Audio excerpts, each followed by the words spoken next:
Ketemu lagi sahabat layar ireng. Kali ini kita akan bahas tempat-tempat bersejarah bagi Temanggung Baurekso. Yang pertama adalah Kesesi, tempat tinggal ayahanda beliau dan tempat beliau menghabiskan masa kecil di Kesesi.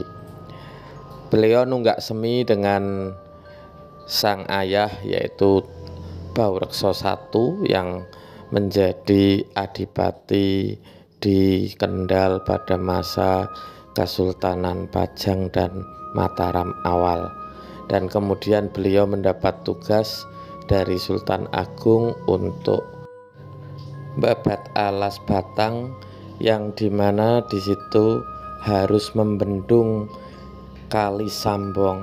Nah, kita berada di Kali Sambong, di mana ada petilasan Joko Bahu atau Temanggung Baurekso, yang di sini dia kemudian bertempur dengan Drubiksa dan pukul-pukulan galah atau watang sehingga kota tersebut disebut kota Batang. Nah, dalam pertempuran yang kemudian beliau selalu kewalahan menghadapi Drubiksa.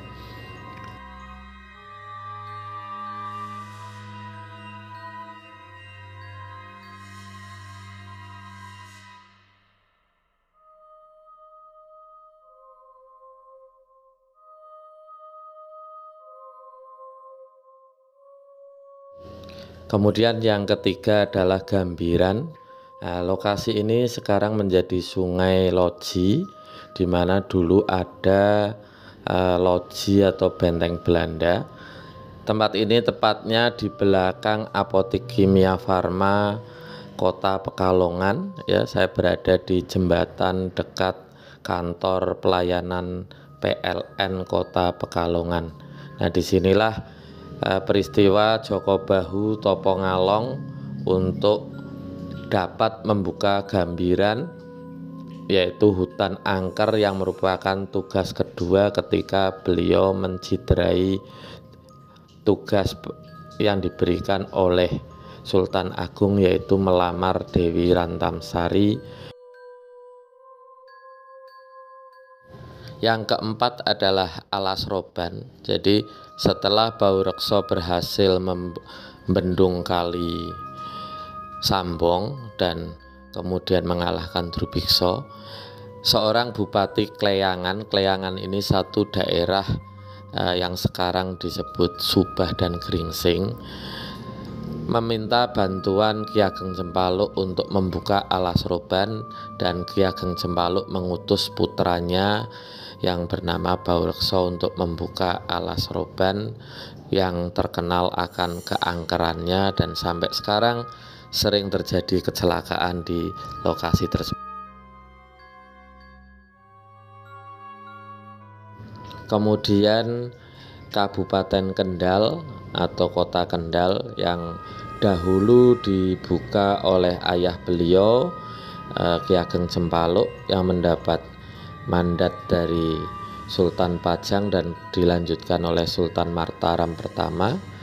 Kemudian beliau nunggak semi dengan putranya yaitu Joko Bahu untuk menjadi Bupati Kendal, dan pada masa Sultan Agung mendapat tugas menyerang Batavia.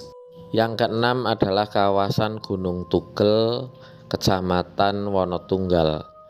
Tempat ini adalah tempat bersemayamnya Roro Wening, wanita pertama dalam hidup Joko Bahu, yang kemudian mengkhianati kakaknya untuk mencari kelemahan dari Drubiksa, yang kemudian bekerja sama dengan Baurekso dengan janji setelah mengalahkan Drubiksa maka Joko Bahu akan menikahi Roro Wening.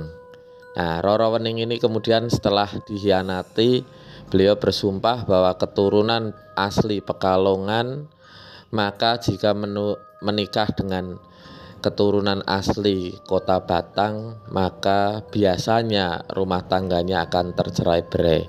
Dan mitos inilah yang kemudian masih sering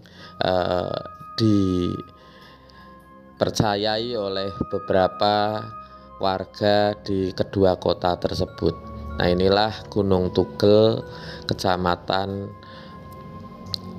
Wonotunggal Batang, di mana sumpah itu ternyata juga pada akhirnya Baurekso harus bercerai dengan sang istri Dewi Rantamsari. Roro Wening yang juga penguasa Kedung Deres Wonotunggal di aliran Sungai Kupang ini memberitahukan rahasia-rahasia kelemahan Drubiksa yang kemudian setelah pertempuran berikutnya Drubiksa kalah, dan di saat perundingan dengan Roro Wening itulah terjadi di satu kawasan yang sekarang dikenal dengan nama Dracik, karena dari kata diracik untuk mengalahkan Drubiksa. Bagaimana caranya? Akhirnya muncul kesepakatan antara Roro Wening dengan Baurekso sehingga Drubiksa dapat dikalahkan dan Kali Sambong Batang bisa dibendung oleh pasukan Mataram. Inilah peninggalan kawasannya Roro Wening di Gunung Tugel, Wonotunggal, Kabupaten Batang.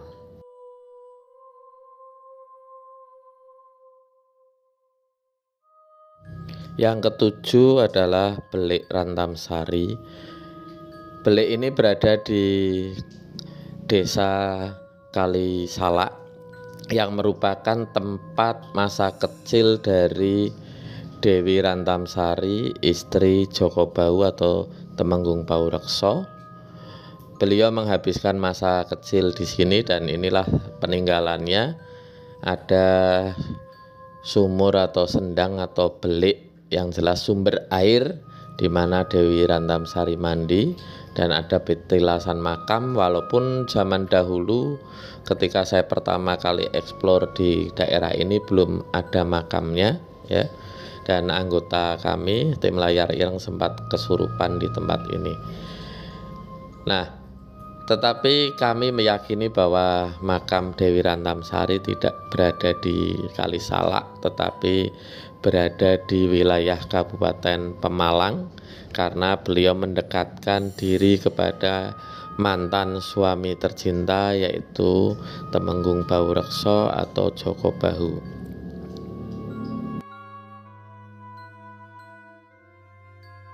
Selanjutnya tempat ke-8 adalah Pertapaan Banyuwerno yang ada di Kecamatan Wonotunggal. Pertapaan ini adalah pertapaan yang pernah didatangi oleh 3 tokoh sekaligus, yaitu Raden Sulamjono, putra dari Temenggung Baurekso, Dewi Rantamsari, dan Raden Baurekso itu sendiri. Mereka bertiga bertapa di tempat ini memohon kepada Tuhan Yang Maha Kuasa agar rencana penyerangan ke Batavia dapat ditunaikan dan mereka dapat kembali dengan selamat dengan kejayaan berupa kemenangan atas penaklukan Batavia.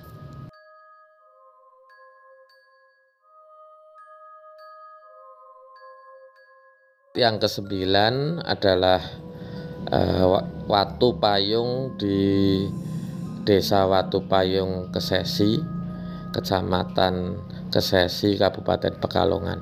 Di tempat inilah Raden Baurekso kembali bertapa dan ditemui oleh ular besar, ular raksasa ya. Kalau menurut beberapa pendapat adalah Nagagini, pusaka beliau yang bersahabat dengan konon dulu cerita mitos Prabu Anglingdarma. Tetapi saya lebih mempercayai bahwa beliau ditemui oleh Roro Wening, karena meskipun sudah tidak menjadi istrinya, tetapi Roro Wening masih menyimpan cinta terhadap Temenggung Baurekso sampai akhir hayatnya. Nah, di tempat ini kemudian beliau mendapat petunjuk dari sang ayah untuk jangan melewati Sungai Pemali, artinya harus menuju Batavia dengan jalur laut, dan penyerangan pertama Mataram dengan mengarahkan armada lautnya dibantu oleh Adipati Martoyoloyo dengan kapal layar ireng. Kemudian Temenggung Baurekso mengendarai kapal Kaladutanya menyerbu Batavia untuk pertama kali.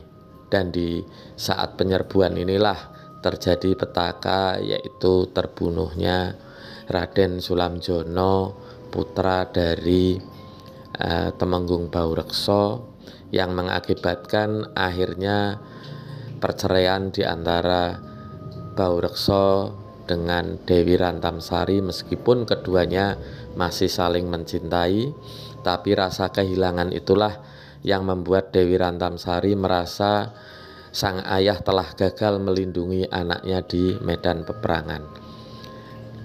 Dan cerita tersebut kami dapatkan dari intuisi kami, sehingga benar atau tidaknya sumonggo untuk mengkaji referensi manakah yang lebih masuk akal dari cerita-cerita tentang Temenggung Baurekso yang tiba-tiba saja bercerai hanya karena dikunjungi oleh Ratu Kidul, dan hal itu membuat sangat tidak masuk akal, sedangkan cinta keduanya telah melewati berbagai macam ujian, dan ujian terberatnya adalah ketika mereka berdua mendapat musibah, yaitu kehilangan putra tercinta satu-satunya.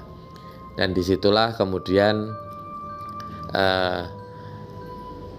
Dewi Rantamsari lebih dikenal menjadi danyang daripada laut utara yang berada di wilayah Tegal dan sekitarnya, serta dikenal pula di satu bukit di Kecamatan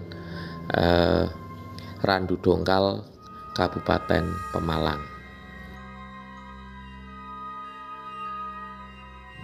Tempat ke-10 adalah Batavia atau kota Jakarta, di mana beliau bersama Temenggung Suro Agul-Agul dan beberapa adipati lainnya mendapatkan perintah untuk menaklukkan kota Batavia. Yang pertama dilakukan oleh Temenggung Baurekso melalui jalur laut dengan kapal beliau, kapal Koloduto, yang kita pernah ceritakan inspirasinya dari tempat petilasan Adipati Luwuk di Pekiringan Alit, Kecamatan Kajen, Kabupaten Pekalongan. Inilah kapal Koloduto, kapal yang disegani armada laut Mataram menggempur Batavia. Sayangnya penyerbuan ini gagal dan memakan cukup banyak korban di pihak Baurekso, termasuk putra tercinta beliau. Dan hal ini karena persiapan penyerbuan ini tidak terlalu diperinci dan diperhitungkan dengan cermat, sehingga terkesan terburu-buru. Kemudian penyerbuan kedua ke Batavia dilakukan dengan jalur darat, dan kali ini Temenggung Baurekso memutar melalui Purbalingga supaya tidak melewati muara Kali Pemali. Dan di penyerbuan ini dipersiapkan secara baik-baik untuk dukungan logistik. Akan tetapi jarak yang terlalu jauh antara Mataram dengan Batavia yang ditempuh dalam waktu 3 bulan, maka penyerbuan ini pun cukup membuat lelah para prajurit Mataram dan banyak yang berguguran di sepanjang perjalanan menuju ke Batavia. Juga adanya pengkhianatan beberapa prajurit yang melakukan penggembosan terhadap logistik, di antaranya yang terjadi di Pekalongan yang dipimpin oleh Lurah Prajurit Kebondanu. Mereka membobol logistiknya, kemudian menjadi begal di wilayah selatan kota Pekalongan. Dan kemudian singkat kata Temenggung Baurekso di jalur yang sekarang dikenal dengan Matraman, dan di dekat Kali Ciliwung beliau tidak mengindahkan masukan dari anak buahnya yang mengatakan sangat rawan apabila bersembunyi di dekat sungai, dan akhirnya penyerbuan ke Batavia pun kembali dapat digagalkan. Dan di saat penyerbuan ini Temenggung Baurekso terkena meriam pada kakinya dan kemudian dilarikan oleh para prajuritnya untuk kembali ke Kesesi. Dan yang terakhir adalah yang ke-11, yaitu makam atau percanden Kaberkahan yang berada di Lebak Siu Kidul, Kabupaten Tegal. Disinilah tempat peristirahatan terakhir Adipati Baurekso setelah gagal menyerang Batavia dan pahanya terkena pecahan meriam. Di sini disemayamkan beliau yang meninggal, dan kemudian Dewi Rantamsari pun bersemayam di satu bukit di Kecamatan Randu Dongkal, Kabupaten Pemalang, yang kelak insya Allah tempatnya akan direview juga oleh kita tim layar ireng, karena tempat tersebut tempat bersejarah 3 tokoh yang ada di tanah Jawa. Demikian kisah perjalanan tempat-tempat bersejarah Temenggung Baurekso yang disajikan oleh kami tim layar ireng, The Mysterious Story of Indonesia dari Pekalongan.